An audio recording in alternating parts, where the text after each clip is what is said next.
Hey friends, it's Sarah from Midwife Your Garden, and it's mid-May, and I know I just did an early May garden tour, but things just changed so dramatically that I wanted to do a quick update.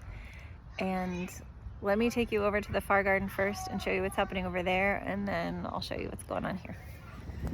Just up here at the far garden, and I want to do a quick garden update. The snapdragons are really perking up, starting to do pretty good. Celosia. And I don't remember if that's status or stock. But the peppers, these are really doing pretty well. I feel like my timing on when I got these guys in here was great. We even have, a little further down here, some cosmos. See those starting to bud up. Super excited about those.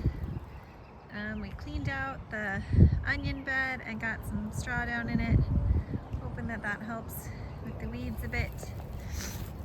These brassicas that our friend gave us are looking fantastic. No damage on them of any kind. They're just getting really pretty. The potatoes are huge. We actually just recovered this with straw, so this part got covered a couple days ago and that part just got covered today. So they don't look so amazing, but they really have perked up quite a bit, I think, since the last time you saw them. The tomatoes look amazing, both these rows of tomatoes. They're really doing great. So just a quick mid-May update. I'll take you back home and show you what we've got there too. All right, friends, I know this looks like a mess, but it's not so bad. The strawberry plants are doing really well. We've got lots of milkweed volunteers. A couple little flower plants that we managed to stick in the strawberry bed. There's a thyme over there and an oregano right there. So this bed should do great. I'm super excited about that. There's our wall of dill that already has 1 trillion caterpillars in it, which is super fun. The rosemary has moved outside. These buckets look absolutely dismal, but they will be filled with sweet potato slips once it's warm enough. The chives look great. The cilantro just got picked. The mint got reestablished this year. It's already 3 times the size it was when it went in there. So super excited about that. These irises look lovely. They really only last for maybe a week of the year, but they're huge and beautiful this year, so I'll take it. The nectarine tree and the peach tree, I was worried about these blossoms because it got really cold. They all set. So I've been going through here and they really should be like a hand apart. So I'm going through here trying to thin these out. There are tons and tons and tons and tons of them, which is super exciting. The nectarine tree is a little bit younger and not quite as vigorous. So I don't know if you can see those little guys here. There's one up there. There we go. But they also look pretty good, so we're feeling hopeful. We need to get them sprayed, probably with some kaolin clay, just to protect them a little bit from ants and things, but we haven't quite gotten to that yet. The rest of the garden is looking great. I did throw my pumpkins and my cucumbers and squashes and stuff in some trays instead of putting them straight where I wanted them, because I wasn't 100% sure where I wanted them just yet. These have only been in here for a couple days and probably only have another week or so before I need to get them where they're going. So hopefully that will happen. This was a tray, if you can see these, of chickpeas. We were trying to grow some chickpeas this year, and we have bunnies and squirrels and birds that will snap the tops off of new tiny bean shoots. So usually I just try and get them sprouted and then put them straight in the ground after they're sprouted, but they are just taking their dear sweet time. So we may not get very many of those. This is our first year trying those. We often do black beans. The garlic looks amazing and huge. It is not yet sending up its, oh my gosh, you know, the flower heads on garlic scapes. Thank you. Oh my gosh. It's not yet sending up its scapes, so we know we've got a bit of time left. Usually scapes are, you know, 2 to 4 weeks away from garlic being done. we took some of those onions we had and just planted them in little clumps to be Greet onions. So we'll see. We got a couple flowers in the corners here that we had extra. This bed was the one that we did mostly seeds in. There's a couple kohlrabi here. The arugula is already starting to go to flower. It's still really yummy, but it is starting to go to flower. We planted peas 2 or 3 times, but they're finally starting to come up. So some hope that we'll end up getting a pea harvest. We've picked tons and tons of the radishes that came up.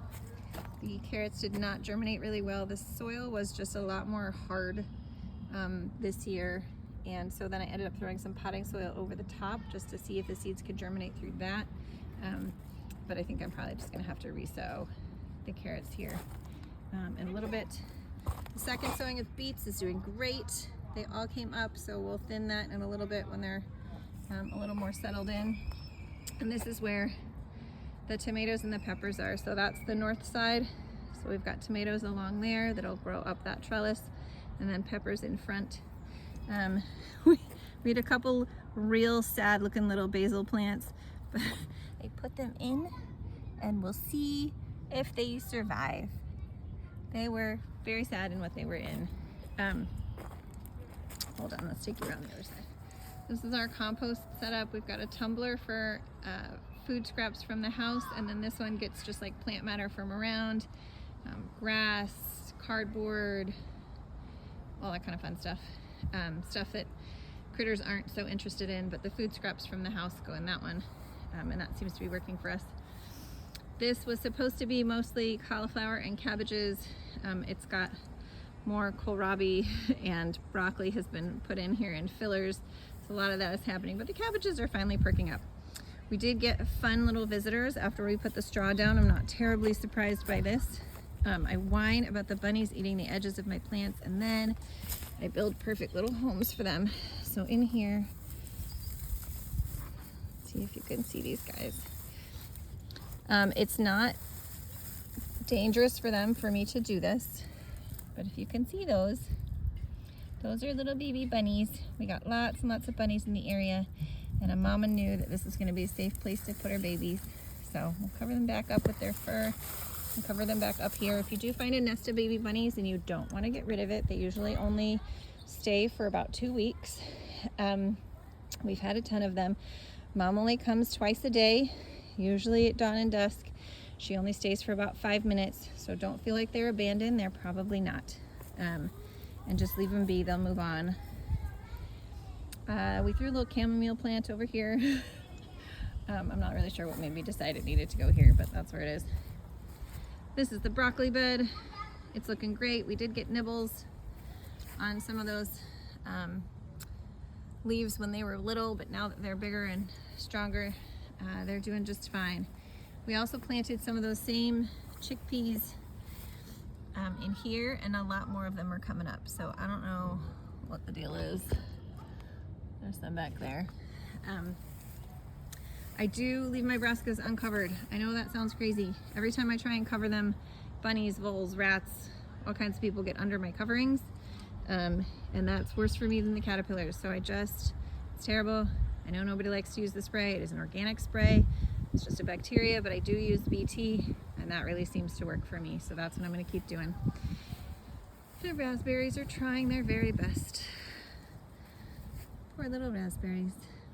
The cherry tree looks amazing. It does not have any cherries on it. I'm okay with that. We knew that there was a risk when that later frost came after the blooms came on. I think the blooms just came too early. I don't think it was the frost's fault. And then, I don't know if you can tell, there's a little fence up on this side of this bed, just to keep the bunnies from nibbling on the little flowers as they finally start to come up. But the flowers are doing great. We have dahlias. We have, I call it celosia, there's probably a different name for it, and stock. We've got gladiolas coming up along the edge. These little frilly ones down here are cosmos.